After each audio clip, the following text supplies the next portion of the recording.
Hi students, कैसे हैं सब? बढ़िया, वेरी गुड बच्चों। तो बच्चों आज हम लोग एक और सेशन स्टार्ट करते हैं फंडामेंटल्स चैप्टर क्लास 12 का। इंटरेस्ट ऑन ड्राइंग्स टॉपिक आज हम कवर करेंगे। बच्चों को थोड़ा सा कन्फ्यूजन रहता है उसके अंदर, और कुछ बच्चे तो हमारे बुक में जो केसेस लिखे हुए हैं डॉक्टर टी.एस. गरेवाल सर में, वो केसेस को याद करने की कोशिश करते हैं और उसके बाद फिर उसे अप्लाई करने की कोशिश करते हैं। और बच्चे रट्टा अगर आप मार रहे हैं, अगर आप उसे मगअप करने की कोशिश कर रहे हैं उन केसेस को जो हमें दिए हुए हैं बुक्स के अंदर, अगर वो एज इट इज आ गए तो that is okay.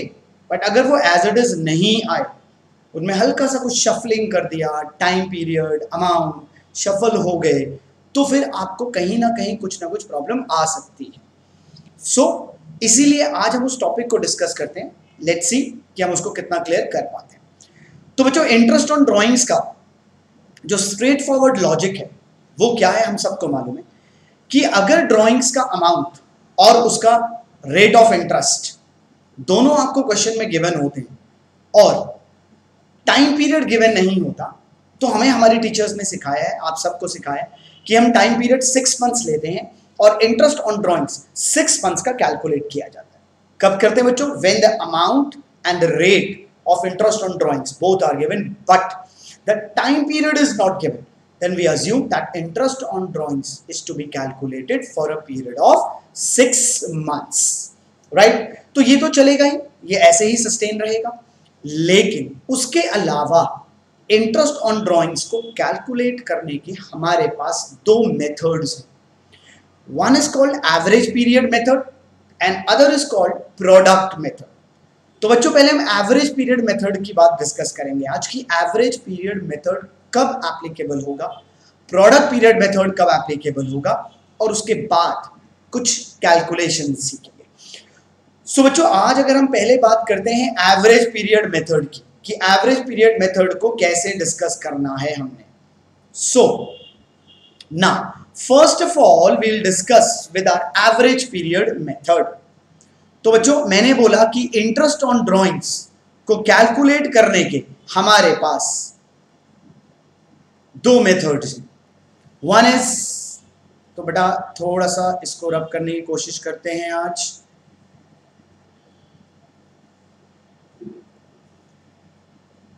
Interest on drawings हमारा टॉपिक है, सब बच्चों को मालूम है कि बड़ा आसान टॉपिक है, फिर भी एक बार रिवाइज कर लेते हैं। सो इंटरेस्ट ऑन ड्राइंग्स को कैलकुलेट करने के हमारे पास दो methods, one average period method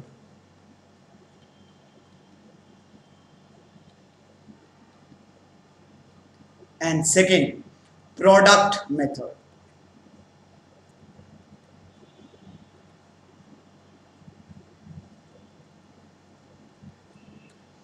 तो बच्चों पहले हम एवरेज पीरियड मेथड को डिस्कस करेंगे आज।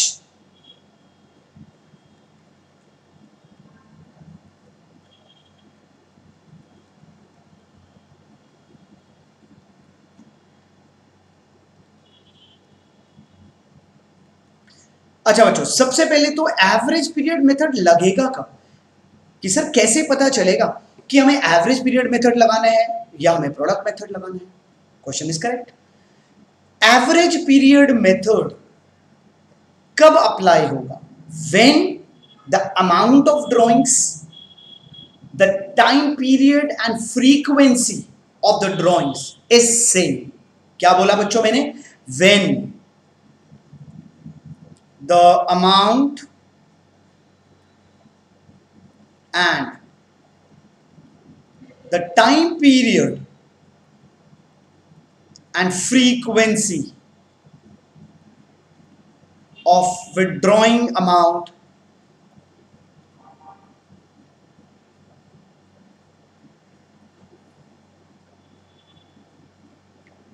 both are same।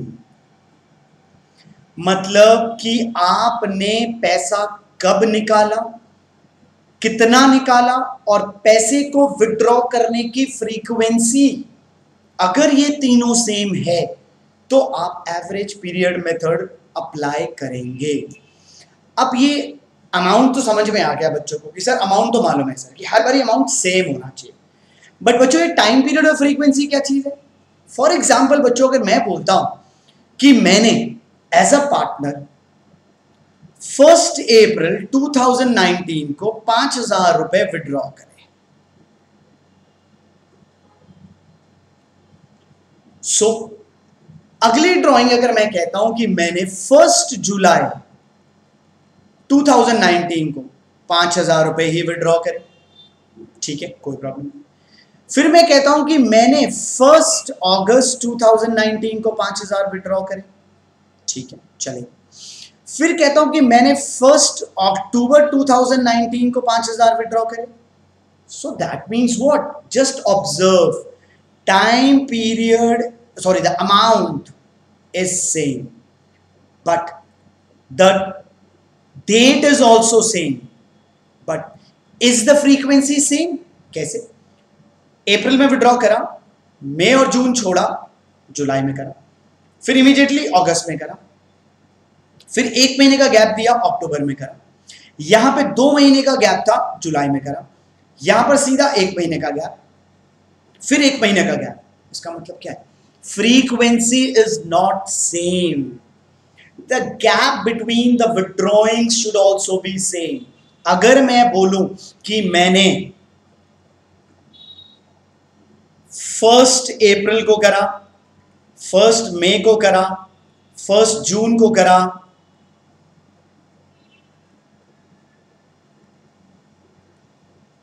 फिर 1 जुलाई को करा, फिर 1 अगस्त को करा, 1 सितंबर को करा, तो आप देखो बच्चों फ्रीक्वेंसी सेम है, फ्रीक्वेंसी इज सेम, सेम चला आ रहा है सब कुछ, मतलब एक एक महीने का गैप चल रहा है हमारे उसके बीच में।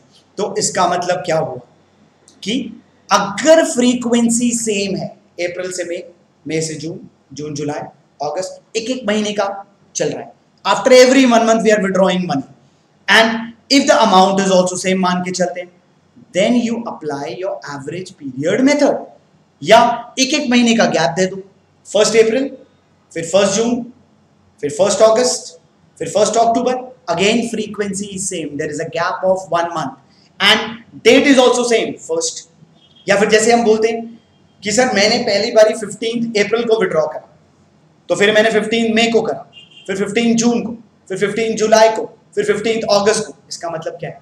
Again amount, date, everything is same, frequency is also same, means the frequency means the time gap between the withdrawings should be same, तब आप एवरेज पीरियड मेथड को अप्लाई करोगे। यहां देखो बच्चों, ये टाइम पीरियड सेम नहीं है, फ्रीक्वेंसी, पहले विड्रॉइंग्स में 2 महीने का गैप है, फिर यहां 1 मंथ का गैप है, फिर यहां 1 मंथ का गैप है, कहां पर सेम है? It's not same, so you can not apply average period method. But यहां जो हमने दूसरा एग्जांपल दिया सेम है, 1 अप्रैल के बाद फिर मई, फिर जून, फिर जुलाई, फिर अगस्त, फिर सितंबर, डेट भी सेम, फर्स्ट, और अगर उसके साथ अमाउंट भी सेम आया तो we apply the average period method. अब अगर एवरेज पीरियड मेथड हमने आइडेंटिफाई कर लिया कि कैसे निकालना है, तो अब आईओडी कैसे निकालेंगे? सो हमारा आईओडी निकालने का फॉर्मूला बना बच्चों, total drawings into rate into time period, this is the formula, total drawings into rate into time period. फॉर्मूले में आपको क्वेश्चन में ड्राइंग्स मिल जाएंगी, रेट मिल जाएगा, but main is this time period, जिसको हम येलो हाइलाइटर से हाईलाइट करना चाह रहे हैं। ये क्वेश्चन में गिवन नहीं होगा, आपको निकालना पड़ेगा कि ये पैसा उन्होंने कब विड्रॉ करा, टाइम पीरियड कितने मंथ्स के लिए, वो निकालना पड़ेगा। मैंने इनिशियली शुरुआत में इंट्रोडक्शन में आपको इसी की बात बोली थी कि हमारी बुक में केसेस है कि beginning of the month full year के लिए इतना, middle of the month full year के लिए इतना, तो फॉर्मूलेज दे रखे हैं 6.5, 5.5, 4.5, या तो आप उन्हें याद कर लीजिए या फिर बेटर है कि हम उन फॉर्मूलेज को डिराइव करना सीखें, निकालना सीखें कि ये टाइम पीरियड कैसे निकाला जाएगा। तो अब मैं आपको वो टाइम पीरियड निकालना सिखाता हूं, how to calculate this time period बच्चों। तो बच्चों आपने नोट कर लिया होगा, हम इसको रब कर लेते हैं। अब हम चलते हैं जी हमारे टाइम पीरियड को डिराइव करने का formula.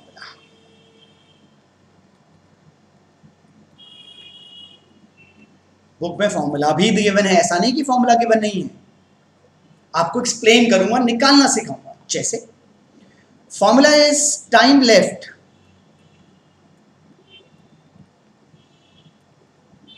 After first drawing plus time left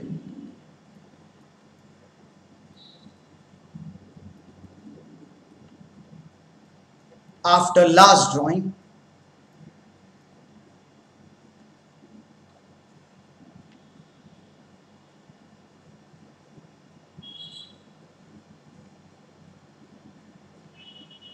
divided by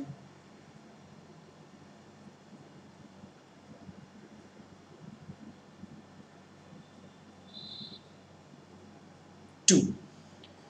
Time left after first drawing plus time left after last drawing divided by 2. ये फॉर्मूला आप लगाओगे तो आपका वो टाइम पीरियड आ जाएगा कि कैसे हमने वो टाइम पीरियड निकाला। अब ये फॉर्मूला डिराइव करने से बेटर है हम इसको सीखें, निकालना सीखें।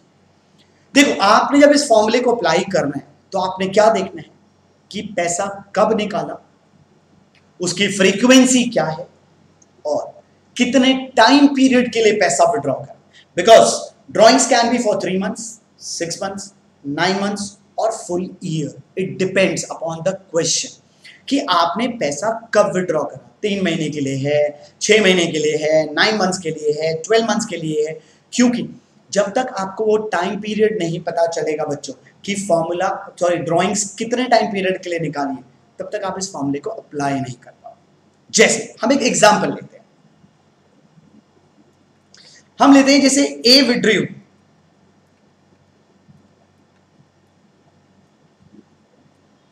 $2,000 at beginning of every month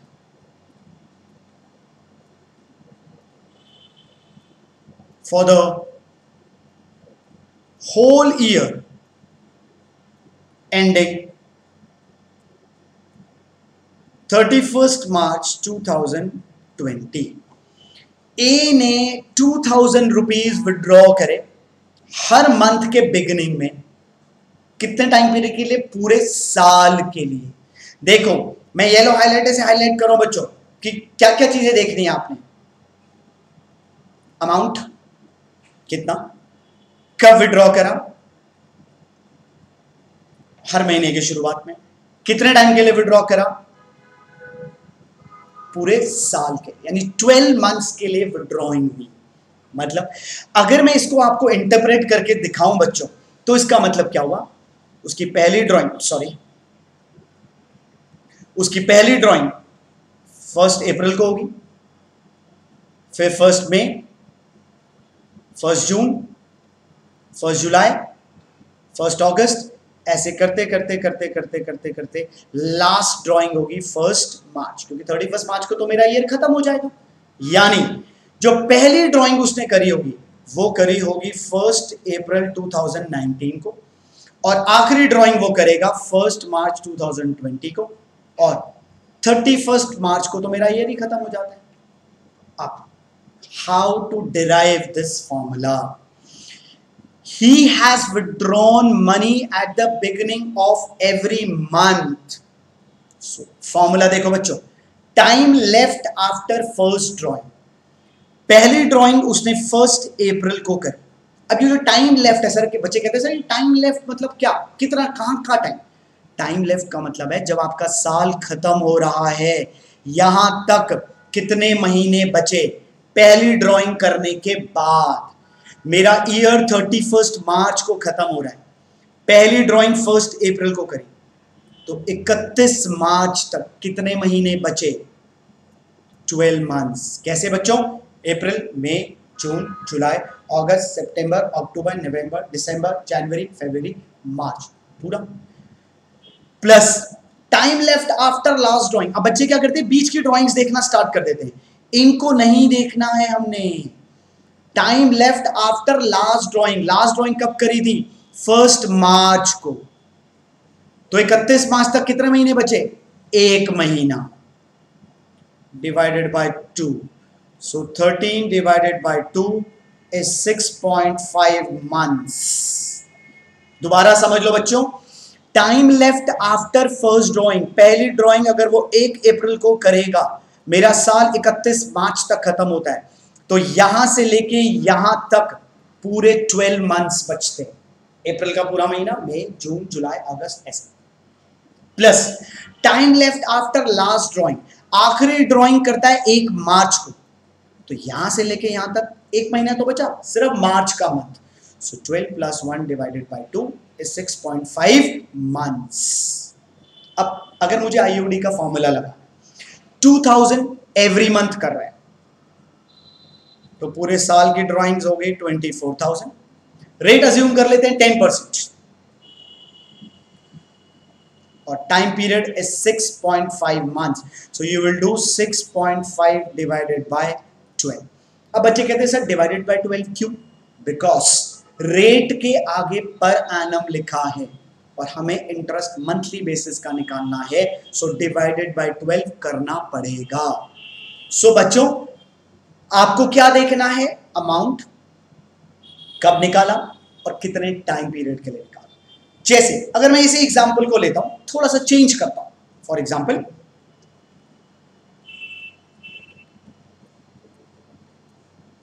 A withdrew 3,000 at the end of every month for 6 months ending 30th September 2019। अब देखो मैंने क्वेश्चन को चेंज कर दिया। अब क्या क्या देखना है? अमाउंट ये रहा, कब निकाला ये रहा, कितने महीने के लिए विड्रॉइंग्स करी 10, यानी अब पैसा हमने पूरे 1 साल के लिए विड्रॉ नहीं करा, 6 मंथ्स के लिए विड्रॉ करा। तो इसका मतलब, और 6 मंथ्स कहां खत्म हो रहे हैं? 30 सितंबर। तो इसका मतलब कब करा? यानी शुरू हुआ इस डेट को और खत्म हुआ इस डेट को। 6 मंथ्स हो गए ना बच्चों? अप्रैल, मई, जून, जुलाई, अगस्त एंड सितंबर, 6 मंथ्स हो गए। लेकिन हमने ड्राइंग्स कब करी है? End of every month. मतलब पहली ड्राइंग जो आपने करी होगी वो 30th अप्रैल को करी। क्या टाइम पीरियड रहा? 30th अप्रैल, 31st मई, 30th जून, 31st जुलाई, ऐसे करते करते करते लास्ट ड्राइंग 30th सितंबर को करी होगी। अंडरस्टूड है? एंड ऑफ एवरी मंथ है ना। फर्स्ट ड्राइंग करी थी 30th अप्रैल को। Time left after first drawing, तो अप्रैल का मंथ हो गया, कितने बचे? मई, जून, जुलाई, अगस्त, सितंबर, 5 मंथ्स। अब बच्चे कहते हैं सर 5 क्यों सर? आप तो सितंबर में रुक गए, अभी तो अक्टूबर है, नवंबर है, दिसंबर है। बच्चों पैसा सिर्फ 6 मंथ्स के लिए निकाला है, यानी 30 सितंबर तक पैसा निकाला, तो आप आगे कैसे जा सकते हैं? तो मैंने क्या किया? अप्रैल का मंथ हो गया क्योंकि अप्रैल के लास्ट में विड्रॉ किया, तो मई, जून, जुलाई, अगस्त एंड सितंबर, 5 मंथ्स हो गया। Plus time left after last drawing, आखिरी ड्राइंग वो 30th सितंबर को ही कर रहा है, 0। हाउ 0? बिकॉज सितंबर में ही खत्म होना, 30 सितंबर को विड्रॉ करा है, तो बचा ही कुछ नहीं। सो 2.5 मंथ्स। अब आईयूडी अगर निकालना है तो total drawings will be 18,000। Why 18,000? बच्चे कहते हैं सर इंटू 12 क्यों नहीं करा? बच्चों जब पैसा ही 6 महीने के लिए विड्रॉ कर रहे हो तो इंटू 12 क्यों करूं? तो 6,000 into 3, 18,000। 10% is the rate and 2.5 divided by 12। So that means मेरे ख्याल से बच्चों को ये क्लियर हो गया होगा कि टाइम पीरियड कैसे निकालना है। तो ध्यान रखना है आपने 3 चीजें, सिर्फ 3 चीजें, अमाउंट, पैसा कब निकाला और कितने टाइम पीरियड के लिए निकाला, दैट्स इट। उससे आप इस टाइम पीरियड को विड्रॉ कर सकते हैं। That is what which is called as average period method of calculating IOD। So बच्चों आज इतना ही करेंगे, मेरे ख्याल से आपको अच्छे से समझ में भी आ गया होगा। प्रैक्टिस के लिए आपकी बुक में क्वेश्चंस है, try those questions. Next session में मिलते हैं बच्चों, बाय बच्चों, टेक केयर।